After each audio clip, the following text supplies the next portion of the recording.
Back on campus at Westbrook with Coach Steve Smith. And Coach, last week you went to the beautiful confines of the Creek Bank, took on a buddy of yours and Hatch and Coach Jennings, and you guys got out of there with a very impressive 48-0 victory. That had to make you feel good. Anytime you can go on the road and get a region win, it's a positive, but to get a shutout in dominant fashion, that had to make you feel good about your team. It did. I thought our guys played extremely well. We had a great start. First half, we kept them pinned deep. I think Reed had 6 touchbacks in the first half, and we had 3 and outs on their possessions. And then offense with a short field, we were able to score each time. We missed a field goal, I guess, on our first drive of the game, and then we scored touchdowns on the next 5 possessions and had a 34-0 lead at halftime. 5 in a row. Yeah, and led 34-0 at half, and was able to come out the second half. We returned the second half kickoff for a touchdown, and then got another 3 and out and scored on the first play. So. Very pleased with our all-around effort. Ohatchee's got a really good bunch of young kids coming. Coach Jennings a little bit behind the 8 ball right now, first year back, and some injuries and having a really, really young squad. But they got 21 freshmen on that team, a lot of which played in that game the other night. And it's going to be a team to be reckoned with in the future. But we just had a little bit of an experience advantage, I think, this year. And our guys took advantage of that and played really well. How awesome is that for you to say we got an experience advantage? Yeah. It's been from when you got here. Yeah, it's been a work in progress. A lot of guys that we got, several in the junior class, and a lot of the senior class are 3-year starters for us. And so, the experience that they've gained over the first 25 games of my tenure here or so, has definitely paid off. And I'm very proud of how our guys have matured and the work ethic that they've had and the way that they put the time in to be able to go out on the field and have success. It's something really gratifying to watch. Coach, you got some really good individual players on both sides of the ball, but let's talk about your trigger man and what he's been able to do. His progressions over the years, he can be your straight-up drop-back passer. Right. Things break down, he can get out of it. Right. But he's also got a toughness, a lot like Jack did, where he ain't scared to put his head in there if he needs to. Talk about his progressions from the time you first laid eyes on him to now. I had seen him in his 8th grade year playing quarterback my last year at Piedmont when they played the middle school game over there, and I knew he was a competitor. I knew he was really tough. My first year here, he started at safety for us. He got some spot duty at quarterback, but he was coming off a little bit of a shoulder issue that he had during the summer, and so he wasn't really clear to throw football until after Labor Day, and so we made a safety out of him that year, and he played some B-team games at quarterback, and you knew that he had the leadership qualities that you look for in a guy that's going to be, under center. And then he moved to quarterback last year and had a great season for us last year. Rushed for over 1,500 yards, passed for over 1,000, and played through a lot of just nagging injuries last year because I ran him a lot of times, 20, 25 times in a game, and he took a pretty good pounding. This year we made more of a conscious effort to try to, limit his opportunities in the run game. Use him obviously if we have to, but he has worked extremely hard on improving his fundamentals in passing. He's always had a really strong arm, and he can chunk the ball 55, 60 yards, and everybody knows about his prowess as a baseball player. He's right at a 90-mile-an-hour baseball guy, but a tremendous leader, one of the hardest workers that I've seen.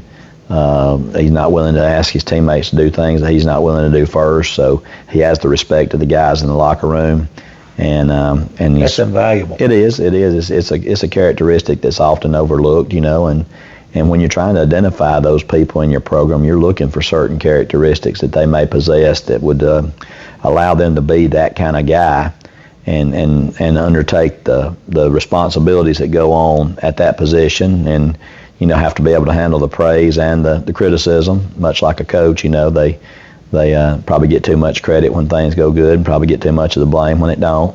But having that thick skin and being able to take coaching, I'm not always the easiest person to play for. My expectations a lot of times, are perfection, and so, but I think his expectations for himself is perfection. So it's it kind of goes hand in hand. We want the same things, and so we can come to an agreement on how we got to work to get there. But can't really say enough good things about Brody and the job that he's done to put himself in this position as a quarterback of this team and the leader of this team. He's like a lot of the guys on your team that come from really good homes, too. Oh, yeah. Talk about that, how that helps. It's no mystery that kids from good homes and good work ethic, they're held accountable for things, and it helps you with your job. Well, I personally think that any kid that's willing to listen, regardless of that situation at home, can become that kind of person. If they really, really want to be that kind of person, then they can become a team first mentality. They can conform to do the things that they got to do to put themselves in a position to be successful. So I really think anybody has that opportunity.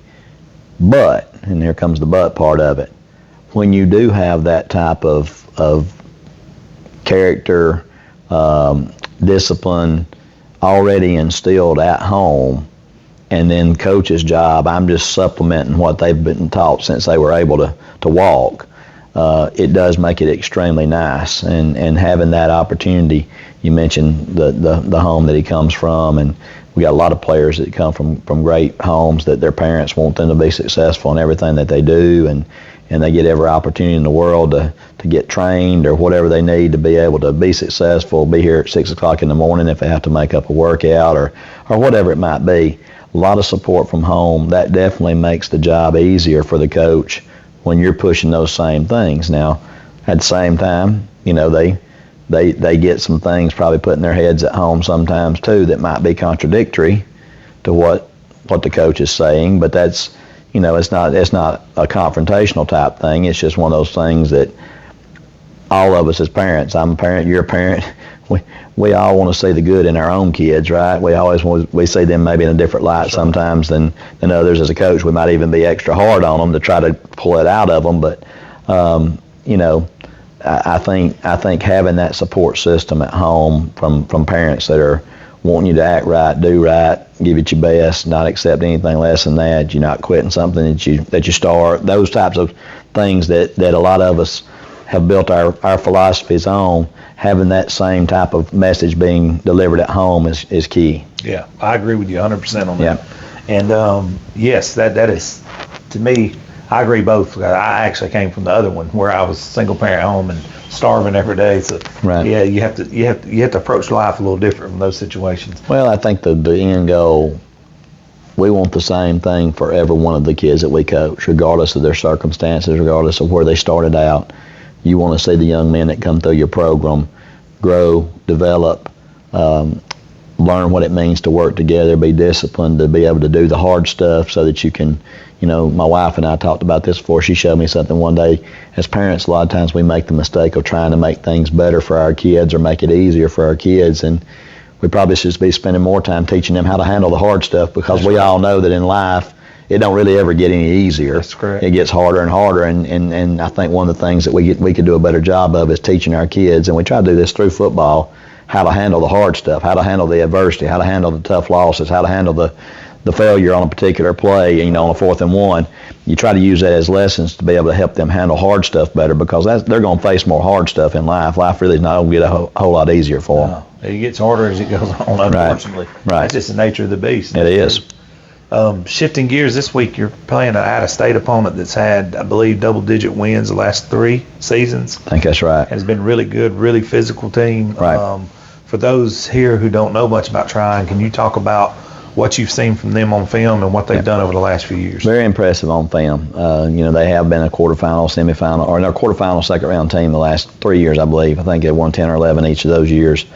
When this game come to fruition, Coach Patrick and we weren't able to play the Tennessee team a return game at their place because Tennessee reclassified this time, and my son actually saw it on Twitter that Tryon was looking for a game on that same day, and I got Coach Patrick's number from a mutual friend, and was able to get it lined up where we could play this game. Didn't really know what I was getting into. I had looked and saw their success the last 2 or 3 years, and they're single A over in Georgia, so you're thinking, well, they're not very big, but then when I got talking to them, they said they're about 110, 115 in a graduating class. I think that would probably make them a 4A, mid-sized 4A over around Alabama.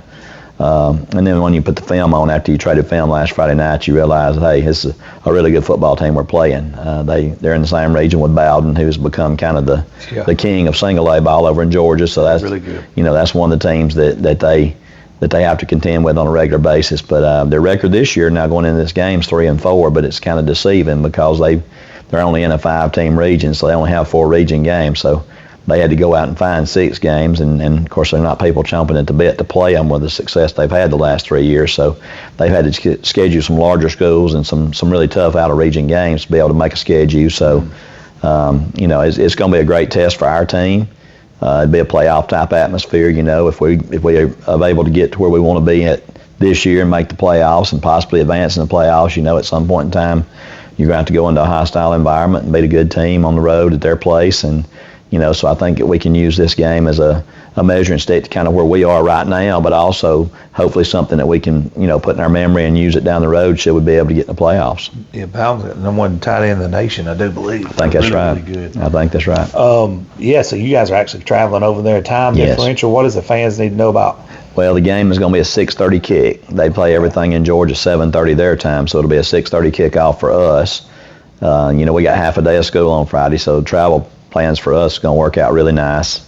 I put some stuff out on our school website and through some of our social media platforms about instructions. I don't think their stadium is at the school, so if somebody puts GPS in for Tryon High School, that's not going to carry them to the stadium. So, but we send all that stuff out through our different social media platforms the school has. Not me, I don't have them, but the people that can send them out have sent that out. So, it's going to be a fun night. Like I said, just a good time for us to take a trip and to kind of get a measuring stick again, like I said, where we're at and, see if we're what we think we are. Thinking forward, you couldn't probably script a better opponent. Decently long road travel. Yeah. Very good opponent. It's going to challenge you in different ways, physical. Right. That's what playoff football is all about. It is, and and these are the fun games to play in. You don't really know anything about them. I mean, they are a mystery to us, but we're a mystery to them as well. So that they've got a team that's used to winning. We got a team that I feel like is developing that mindset and that mentality that we expect to win when we go on the field as well. So I couldn't think of a better game to play. Yeah, no, this is going to be a good one. Coach, before we shut it down, just saying it, I always like to kick it back to you for final thoughts. I just can't believe we're already to week 7 of the high school football season. It's flown by, and this time of the year, we're going through all the same stuff that everybody else is, some just nagging injuries and sicknesses school-wide and players that are crouped up at practice and flu this and all type of stuff, but just obviously we're excited to be in this position. We're excited to be where we're at in our season, excited with the outlook. We got 3 more big region games left after this game Friday night, and hopefully we can do what we're supposed to do and go out and win those games and secure a playoff spot. But just excited about where we're at with Westbrook Christian football right now, and want to see our guys just keep on growing and developing that consistency of doing it week in, week out. Coach, I appreciate you sitting in with us. Good luck to you guys on Friday, and remember, you might want to check in with the school before you just start heading over there. That's right. All right. Thank you. Thank you.